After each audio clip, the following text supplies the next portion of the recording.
2023ರ ವಿಧಾನಸಭಾ ಚುನಾವಣೆಯ ವೇಳೆಗೆ ರಾಜ್ಯದಲ್ಲಿ ಅಧಿಕಾರದಲ್ಲಿದ್ದಂತಹ ಬಿಜೆಪಿಯ ಸರ್ಕಾರದ ವಿರುದ್ಧ ಹಾಗೂ ಕೇಂದ್ರದ ಬಿಜೆಪಿಯ ಸರ್ಕಾರದ ವಿರುದ್ಧ ಬೆಲೆ ಏರಿಕೆಯನ್ನೇ ಬಹುದೊಡ್ಡ ಚುನಾವಣಾ ಅಸ್ತ್ರವನ್ನಾಗಿ ಮಾಡಿಕೊಂಡು ಆ ಮೂಲಕ ರಾಜ್ಯದ ಜನರ ಗಮನವನ್ನು ಸೆಳೆದು ಅಧಿಕಾರಕ್ಕೆ ಬಂದಂತಹ ಸಿದ್ದರಾಮಯ್ಯ ನೇತೃತ್ವದ ಕಾಂಗ್ರೆಸ್ ಸರ್ಕಾರ ಇದೀಗ ರಾಜ್ಯದ ಜನರ ಮೇಲೆ ಒಂದಿಲ್ಲೊಂದು ಬೆಲೆ ಏರಿಕೆಯ ಬಿಸಿಯ ಬರೆಯನ್ನು ಹಾಕ್ತಾ ಇದ್ದು ಇದೀಗ ರಾಜ್ಯದ ಜನರ ತೀವ್ರ ಆಕ್ರೋಶಕ್ಕೆ ಕಾರಣವಾಗಿದೆ.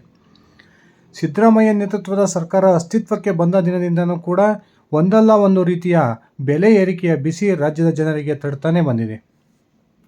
ಮಹಿಳಾ ಮತದಾರರನ್ನು ಸೆಳೆಯಬೇಕು ಅಂತಕ್ಕಂಥ ಉದ್ದೇಶದಿಂದ ಪ್ರಮುಖ 5 ಗ್ಯಾರಂಟಿಗಳನ್ನು ಘೋಷಣೆ ಮಾಡಿದ್ದಂತಹ ರಾಜ್ಯ ಸರ್ಕಾರ ಆ 5 ಗ್ಯಾರಂಟಿಗಳಿಗೆ ತನ್ನ ಬಜೆಟ್ನ ಬಹುಪಾಲು ಹಣವನ್ನು ಇದೀಗ ಆ ಯೋಜನೆಗಳಿಗೆ ಕೊಡ್ತಾ ಇದ್ದು ರಾಜ್ಯದಲ್ಲಿ ಅಭಿವೃದ್ಧಿ ಕಾರ್ಯಗಳು ಸಂಪೂರ್ಣವಾಗಿ ನಿಂತುಹೋಗಿದ್ದಾವೆ ಅಂದರೆ ತಪ್ಪಾಗೋದಿಲ್ಲ.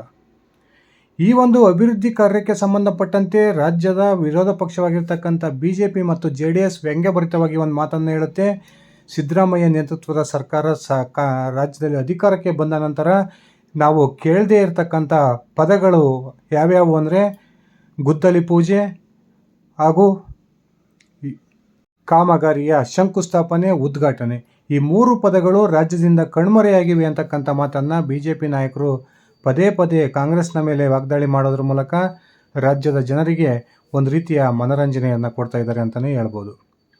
ಬಿಜೆಪಿ ನಾಯಕರು ಮಾಡ್ತಕ್ಕಂಥ ಈ ಆಪಾದನೆಯಂತೆಯೇ ರಾಜ್ಯದ ಕಾಂಗ್ರೆಸ್ ಸರ್ಕಾರ ಅಧಿಕಾರಕ್ಕೆ ಬಂದಿದ್ದು 1 ವರ್ಷ ಅವಧಿ ಕಳೆದರೂ ಕೂಡ ಯಾವುದೇ ಒಂದು ಶಾಸಕರ ಕ್ಷೇತ್ರದ ಅಭಿವೃದ್ಧಿಗೆ ಅನುದಾನವನ್ನು ಬಿಡುಗಡೆ ಮಾಡದೇ ಇರತಕ್ಕಂಥದ್ದು ಕಾಂಗ್ರೆಸ್ನ ಶಾಸಕರಲ್ಲಿ ಬಹುದೊಡ್ಡ ಮಟ್ಟದ ಅಸಮಾಧಾನಕ್ಕೆ ಕಾರಣವಾಗಿದೆ ಅಂತಕ್ಕಂಥ ಮಾತುಗಳು ಕೇಳಿಬರ್ತಾ ಇದ್ದಾವೆ.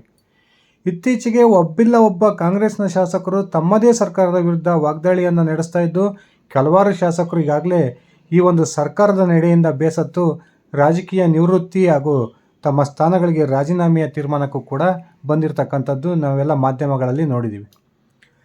ನಿನ್ನೆ ಮೊನ್ನೆ ತಾನೇ ಕಾಂಗ್ರೆಸ್ನ ಹಿರಿಯ ಶಾಸಕ ನಾಡಗೌಡ ಅವರು ಕೂಡ ಸರ್ಕಾರದ ಈ ಒಂದು ಅನುದಾನದ ಬಿಡುಗಡೆ ಮಾಡದೇ ಇರತಕ್ಕಂಥ ಕ್ರಮವನ್ನು ವಿರೋಧಿಸಿ ಇದೇ ರೀತಿಯ ಒಂದು ಪರಿಸ್ಥಿತಿ ರಾಜ್ಯದಲ್ಲಿ ಮುಂದುವರೆದಿದ್ದೇ ಆದರೆ ನಾನು ರಾಜಕಾರಣವನ್ನು ತೊರೆದು ನನ್ನ ಶಾಸಕ ಸ್ಥಾನವನ್ನು ತ್ಯಾಗ ಮಾಡೋದಕ್ಕೂ ಸಿದ್ಧವಿದ್ದೀನಿ ಅಂತಕ್ಕಂಥ ಮಾತನ್ನು ಹೇಳಿದ್ದನ್ನು ನಾವೆಲ್ಲರೂ ಕೂಡ ನೋಡಿದ್ವಿ.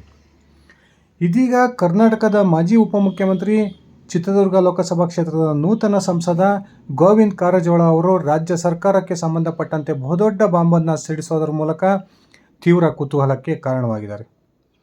ಬನ್ನಿ ಸ್ನೇಹಿತರೆ, ರಾಜ್ಯದ ಕಾಂಗ್ರೆಸ್ ಸರ್ಕಾರದ ಕುರಿತು ಗೋವಿಂದ ಕಾರಜೋಳ ಅವರು ನೀಡಿರ್ತಕ್ಕಂಥ ಹೇಳಿಕೆ ಏನು, ನಿಜಕ್ಕೂ ಕಾಂಗ್ರೆಸ್ ಸರ್ಕಾರ ಶೇಕ್ ಆಗ್ತಾ ಇದೆಯಾ ತಿಳ್ಕೊಂಡು ಬರೋಣ. ಅದಕ್ಕಿಂತ ಮುಂಚೆ ನೀವೇನು ನನ್ನ ಇಟ್ಕೆ ಹೇಮಂತ್ ಯೂಟ್ಯೂಬ್ ಚಾನಲ್ಗೆ ಸಬ್ಸ್ಕ್ರೈಬ್ ಮಾಡ್ಕೊಂಡಿಲ್ಲ ಅಂದರೆ ದಯವಿಟ್ಟು ಸಬ್ಸ್ಕ್ರೈಬ್ ಮಾಡಿಕೊಂಡು ಬೆಲ್ ಬಟನ್ನ ಕ್ಲಿಕ್ ಮಾಡಿ. ನಾನು ಕೊಡ್ತಕ್ಕಂಥ ಮಾಹಿತಿ ನಿಮ್ಗೆ ಇಷ್ಟ ಆಗಿದ್ದರೆ ಈ ವಿಡಿಯೋಗೆ ಲೈಕ್ ಮಾಡಿ, ಶೇರ್ ಮಾಡಿ, ಕಾಮೆಂಟ್ ಮಾಡಿ. ಸ್ನೇಹಿತರೆ, ರಾಜ್ಯದಲ್ಲಿ ಕಾಂಗ್ರೆಸ್ ಸರ್ಕಾರ ಅಸ್ತಿತ್ವಕ್ಕೆ ಬಂದಿಂದಲೂ ಪ್ರತಿಪಕ್ಷದ ನಾಯಕರು ಹೇಳ್ತಾನೆ ಬಂದಿದ್ದರು ಈ ಸರ್ಕಾರ ಹೆಚ್ಚು ದಿನ ಉಳಿಯೋದಿಲ್ಲ, ಅದು ಬಿದ್ದೋಗುತ್ತೆ, ಹಾಗೆ ಹೀಗೆ ಅಂತ. ಆದರೆ ಈ ಲೋಕಸಭಾ ಚುನಾವಣೆ ಮುಗಿದ್ರೂ ಕೂಡ ಅಂಥ ಯಾವುದೇ ಒಂದು ಬೆಳವಣಿಗೆ ರಾಜ್ಯದಲ್ಲಿ ಆಗ್ತಾಯಿಲ್ಲ. ಕೊನೆಗೆ ಪರ್ಯಾಯ ಉಪಮುಖ್ಯಮಂತ್ರಿ ಸ್ಥಾನದ ಬೇಡಿಕೆಯನ್ನು ಇಟ್ಟಿದ್ದಂತಹ ರಾಜ್ಯದ ಸಿದ್ದರಾಮಯ್ಯ ಬಣದ ಪ್ರಮುಖ ಸಚಿವರು ಕಾಂಗ್ರೆಸ್ಸಿಂದ ಸಿಡಿದು ಹೇಳ್ತಾರೆ. ಆ ಮೂಲಕ ಕಾಂಗ್ರೆಸ್ ಸರ್ಕಾರ ಪತನವಾಗುತ್ತೆ ಅಂತಕ್ಕಂಥ ಮಾತುಗಳು ಕೂಡ ರಾಜ್ಯದಲ್ಲಿ ಚಾಲ್ತಿಯಲ್ಲಿದ್ದವು. ಅದು ಕೂಡ ಒಂದು ಹಂತಕ್ಕೆ ಬಂದು ಕಾಂಗ್ರೆಸ್ ಸರ್ಕಾರ ಸೇಫ್ ಅಂತಕ್ಕಂಥ ಭಾವನೆ ಬಂದಿರತಕ್ಕಂಥ ಈ ಸಂದರ್ಭದಲ್ಲಿಯೇ ಇದೀಗ ಕರ್ನಾಟಕದ ಮಾಜಿ ಉಪಮುಖ್ಯಮಂತ್ರಿ, ಚಿತ್ರದುರ್ಗದ ನೂತನ ಸಂಸದರಾಗಿ ಆಯ್ಕೆಯಾಗಿರ್ತಕ್ಕಂಥ ಗೋವಿಂದ ಕಾರಜೋಳ ಅವರು ನಿನ್ನೆ ಚಿತ್ರದುರ್ಗದಲ್ಲಿ ಒಂದು ಬಹುದೊಡ್ಡ ಬಾಂಬನ್ನು ಹಾಕಿದ್ದಾರೆ. ಈಗಾಗಲೇ ರಾಜ್ಯದ ಕಾಂಗ್ರೆಸ್ ಸರ್ಕಾರದ ವಿರುದ್ಧ ಬೇಸತ್ತಿರ್ತಕ್ಕಂಥ ತೀವ್ರ ಅಸಮಾಧಾನವನ್ನು ಹೊಂದಿರತಕ್ಕಂಥ ಕಾಂಗ್ರೆಸ್ನ 40 ಶಾಸಕರು ರಾಜೀನಾಮೆಗೆ ಸಿದ್ಧವಾಗಿದ್ದಾರೆ ಅಂತಕ್ಕಂಥ ಮಾತನ್ನು ಹೇಳೋದ್ರ ಮೂಲಕ ರಾಜ್ಯದ ಕಾಂಗ್ರೆಸ್ನಲ್ಲಿ ಎಲ್ಲವೂ ಕೂಡ ಸರಿಯಾಗಿಲ್ಲ ಅಂತಕ್ಕಂಥ ಭಾವನೆ ಬರೋದಕ್ಕೆ ಕಾರಣವಾಗಿದ್ದಾರೆ.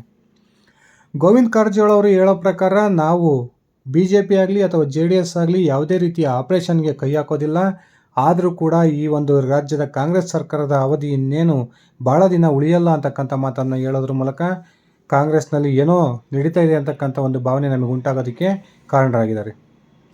ಸ್ನೇಹಿತರೆ, ಇತ್ತೀಚೆಗೆ ಲೋಕಸಭಾ ಚುನಾವಣೆ ಆದ ನಂತರವಂತೂ ಕಾಂಗ್ರೆಸ್ನ ಪ್ರಮುಖ ಹಿರಿಯ ಹಾಗೂ ಹೊಸದಾಗಿ ಗೆದ್ದಿರ್ತಕ್ಕಂಥ ಶಾಸಕರೇ ಪದೇ ಪದೇ ಕಾಂಗ್ರೆಸ್ ಸರ್ಕಾರದ ವಿರುದ್ಧ ವಾಗ್ದಾಳಿಯನ್ನು ನಡೆಸ್ತಾ ಇರತಕ್ಕಂಥದ್ದನ್ನು ನಾವು ನೋಡಿದ್ದೀವಿ. ಇನ್ನು ಸಂಪುಟದ ಪುನರ್ರಚನೆ ಆಗಬೇಕು, ನಮಗೆಲ್ಲ ಸ್ಥಾನ ಸಿಗಬೇಕು ಅಂತಕ್ಕಂಥ ಒಂದು ಗುಂಪಾದರೆ ಕ್ಷೇತ್ರದ ಅನುದಾನ ಕೊಡ್ತಾ ಇಲ್ಲ, ಕ್ಷೇತ್ರದ ಜನರಿಗೆ ನಾವು ಮುಖ ತೋರ್ಸೋಕ್ಕೆ ಸಾಧ್ಯವಾಗ್ತಿಲ್ಲ ಅಂತಕ್ಕಂಥ ಒಂದು ಅಸಮಾಧಾನವನ್ನು ಕೆಲವರು ಶಾಸಕರು ಹೊರ ಹಾಕ್ತಾ ಇದ್ದಾರೆ. ರಾಜ್ಯದ ಕಾಂಗ್ರೆಸ್ನಲ್ಲಿ ಪ್ರಮುಖ 2 ಬಣಗಳಿದ್ದರೂ ಕೂಡ ಈಗ ಬಹುತೇಕ DK ಶಿವಕುಮಾರ್ ಮತ್ತು ಸಿದ್ದರಾಮಯ್ಯ ನಡುವೆ ಒಂದು ರೀತಿಯ ಹೊಂದಾಣಿಕೆಯಾಗಿದೆ. ಅವರಿಬ್ಬರ ನಡುವೆ ಒಳ ಒಪ್ಪಂದ ಕೂಡ ಆಗಿದೆ ಅಂತಕ್ಕಂಥ ಮಾತುಗಳು ಕೂಡ ರಾಜ್ಯ ರಾಜಕಾರಣದಲ್ಲಿ ಕೇಳಿಬರ್ತಾ ಇದ್ದಾವೆ.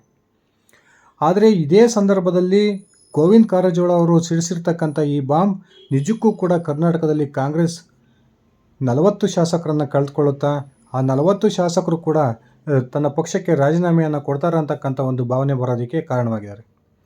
ಗೋವಿಂದ ಕಾರಜೋಳ ಅವರು ಹೇಳೋದ್ರ ಪ್ರಕಾರ ರಾಜ್ಯದ BJP ಯಾವುದೇ ರೀತಿಯ ಆಪರೇಷನ್ ಕಮಲಕ್ಕೆ ಕೈ ಹಾಕದೇ ಹೋದರೂ ಕೂಡ ರಾಜ್ಯದ ಕಾಂಗ್ರೆಸ್ ಸರ್ಕಾರ ಶೀಘ್ರದಲ್ಲೇ ಪತನವಾಗುತ್ತೆ ಅಂತಕ್ಕಂಥ ಮಾತನ್ನು ಹೇಳಿದ್ದಾರೆ. ಇದಕ್ಕೆ ಕಾರಣ ಸರ್ಕಾರ ಅಧಿಕಾರಕ್ಕೆ ಬಂದು 1 ವರ್ಷ ಆದರೂ ಕೂಡ ಅನೇಕ ಕಾಂಗ್ರೆಸ್ ಶಾಸಕರ ಕ್ಷೇತ್ರಗಳಿಗೆ ಅನುದಾನವನ್ನು ಕೊಡದೇ ಇರತಕ್ಕಂಥದ್ದು, ಅಲ್ಲಿ ತಮ್ಮ ತಮ್ಮ ಕ್ಷೇತ್ರಗಳ ಜನರಿಗೆ ಈ ಕಾಂಗ್ರೆಸ್ ಶಾಸಕರು ಮುಖ ತೋರಿಸೋದಕ್ಕೆ ಸಾಧ್ಯವಾಗ್ತಿಲ್ಲ ಅಂತಕ್ಕಂಥ ಒಂದು ಭಾವನೆ ಕಾಂಗ್ರೆಸ್ ಶಾಸಕರಿಂದ ವ್ಯಕ್ತ ಆಗ್ತಾ ಇದೆ. ಈ ಕಾರಣಕ್ಕೆ ಸರ್ಕಾರದ ಈ ಒಂದು ಧೋರಣೆಯಿಂದ ಬೇಸತ್ತಿರ್ತಕ್ಕಂಥ ಸುಮಾರು 40ಕ್ಕೂ ಹೆಚ್ಚು ಶಾಸಕರು ರಾಜೀನಾಮೆಯ ತೀರ್ಮಾನಕ್ಕೆ ಬಂದಿದ್ದಾರೆ. ಶೀಘ್ರದಲ್ಲೇ ತಮ್ಮ ರಾಜೀನಾಮೆಯನ್ನು ಸಲ್ಲಿಸ್ತಾರೆ ಅಂತಕ್ಕಂಥ ಒಂದು ಬಹುದೊಡ್ಡ ಬಾಂಬನ್ನು ಕಾರಜೋಳ ಅವರು ಹಾಕಿದ್ದಾರೆ. ಸ್ನೇಹಿತರೆ, ಬೇರೆಲ್ಲ ಯಾರಾದರೂ ಏನು ಮಾತಾಡಿದರೆ ನಾವು ಒಂದು ರೀತಿಯ ಉಡಾಫೆ ಮಾಡ್ಬೋದಿತ್ತು. ಆದರೆ ಗೋವಿಂದ ಕಾರಜೋಳ ಅವರು ಒಂದು ತೂಕವಾದ ಮಾತನ್ನು ಆಡ್ತಾರೆ ಅಂತಕ್ಕಂಥದ್ದು ನಮಗೆಲ್ಲ ಗೊತ್ತೇ ಇದೆ. ರಾಜ್ಯ ಸರ್ಕಾರದ ವಿರುದ್ಧ ತೀವ್ರ ವಾಗ್ದಾಳಿಯನ್ನು ನಡೆಸಿದಂತಹ ಗೋವಿಂದ ಕಾರಜೋಳ ಅವರು ಸಿದ್ದರಾಮಯ್ಯ ನೇತೃತ್ವದ ಸರ್ಕಾರ ಅಸ್ತಿತ್ವಕ್ಕೆ ಬಂದ ದಿನದಿಂದನೂ ಕೂಡ ತಮ್ಮ ಗ್ಯಾರಂಟಿ ಭಾಗ್ಯಗಳಿಗೆ ಹಣವನ್ನು ಹೊಂದಿಸೋ ಕಾರಣಕ್ಕೆ ರಾಜ್ಯದ ಮತದಾರರ ಮೇಲೆ ಪ್ರತಿದಿನ ಬರೆಯನ್ನು ಎಳಿತಾ ಬರ್ತಾ ಇದೆ. ಈ ಕಾರಣಕ್ಕೆ ರಾಜ್ಯದ ಸರ್ಕಾರ ಈಗಾಗಲೇ ಜನಬೆಂಬಲವನ್ನು ಕಳ್ಕೊಂಡಿದೆ. ಈ ಜನಬೆಂಬಲವನ್ನು ಕಳ್ಕೊಂಡಿರೋ ಕಾರಣಕ್ಕೆ ಈ ಬಾರಿ 28 ಲೋಕಸಭಾ ಕ್ಷೇತ್ರಗಳ ಪೈಕಿ ಕಾಂಗ್ರೆಸ್ ಕೇವಲ 9 ಲೋಕಸಭಾ ಕ್ಷೇತ್ರಗಳನ್ನು ಗೆದ್ದಿದೆ ಅಂತಕ್ಕಂಥ ಒಂದು ಮಾತನ್ನು ಗೋವಿಂದ ಕಾರಜೋಳ ಅವರು ಹೇಳಿದರು.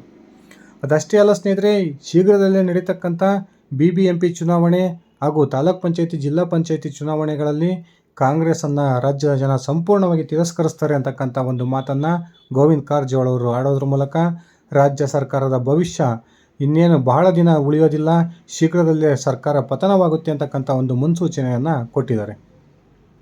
ರಾಜ್ಯದ ಕಾಂಗ್ರೆಸ್ನಲ್ಲೂ ಕೂಡ ಇದಕ್ಕೆ ಪೂರಕವಾದಂತಹ ಬೆಳವಣಿಗೆಗಳು ಕೂಡ ನಡೀತಾ ಇದ್ದಾವೆ. ಅನೇಕ ಹಿರಿಯ ಹಾಗೂ ಕಿರಿಯ ಶಾಸಕರು ಸರ್ಕಾರದ ವಿರುದ್ಧ ತೀವ್ರ ಅಸಮಾಧಾನವನ್ನುಗೊಂಡಿದ್ದು, ಒಂದು ವೇಳೆ ನಮ್ಮ ಕ್ಷೇತ್ರಗಳ ಅಭಿವೃದ್ಧಿಗೆ ಅನುದಾನವನ್ನು ಕೊಡದೇ ಹೋದರೆ ನಾವು ಅಧಿಕಾರದ ತ್ಯಾಗಕ್ಕೆ ಕೂಡ ಸಿದ್ಧ ಆಗಿದ್ದೀವಿ ಅಂತಕ್ಕಂಥ ಮಾತನ್ನು ಪದೇ ಪದೇ ಹೇಳ್ತಿರ್ತಕ್ಕಂಥದ್ದು ಕಾಂಗ್ರೆಸ್ಗೆ ತೀವ್ರ ಮುಜುಗರವನ್ನು ತಂದೊಡ್ಡಿದೆ. ಕಾದ್ ನೋಡೋಣ ಸ್ನೇಹಿತರೆ. ಗೋವಿಂದ ಕಾರಜೋಳ ಅವರು ಹೇಳಿರೋ ಪ್ರಕಾರ ರಾಜ್ಯದ ಕಾಂಗ್ರೆಸ್ನ 40ಕ್ಕೂ ಹೆಚ್ಚು ಶಾಸಕರು ತಮ್ಮ ಸ್ಥಾನಗಳಿಗೆ ರಾಜೀನಾಮೆಯನ್ನು ಕೊಡ್ತಾರಾ? ಈ ರಾಜೀನಾಮೆಯನ್ನು ಕೊಟ್ಟಂಥ ಸಂದರ್ಭದಲ್ಲಿ ರಾಜ್ಯದ ಕಾಂಗ್ರೆಸ್ ಸರ್ಕಾರ ಪತನವಾಗುತ್ತಾ? ಇದರ ಕುರಿತು ನಿಮ್ಮ ವೈಯಕ್ತಿಕ ಅಭಿಪ್ರಾಯ ಏನಿದೆ ದಯವಿಟ್ಟು ಕಮೆಂಟ್ ಮಾಡಿ ತಿಳಿಸಿ. ಇದಿಷ್ಟಾಗಿತ್ತು ಸ್ನೇಹಿತರೆ ನನ್ನ ಇವತ್ತಿನ ಈ ವಿಡಿಯೋ. ನಾನು ಕೊಟ್ಟಿರ್ತಕ್ಕಂಥ ಮಾಹಿತಿ ನಿಮಗೆ ಇಷ್ಟ ಆಗಿದ್ದರೆ ಈ ವಿಡಿಯೋಗೆ ಲೈಕ್ ಮಾಡಿ, ಶೇರ್ ಮಾಡಿ, ಕಮೆಂಟ್ ಮಾಡಿ. ಅದೇ ರೀತಿ ನೀವೇನು ನನ್ನ ITGM ಅಂತ ಯೂಟ್ಯೂಬ್ ಚಾನಲ್ಗೆ ಸಬ್ಸ್ಕ್ರೈಬ್ ಮಾಡ್ಕೊಂಡಿಲ್ಲ ಅಂದರೆ ದಯವಿಟ್ಟು ಸಬ್ಸ್ಕ್ರೈಬ್ ಮಾಡಿಕೊಂಡು ಬೆಲ್ ಬಟನನ್ನು ಕ್ಲಿಕ್ ಮಾಡಿ. ಧನ್ಯವಾದಗಳು ಸ್ನೇಹಿತರೆ. ಶುಭ ದಿನ.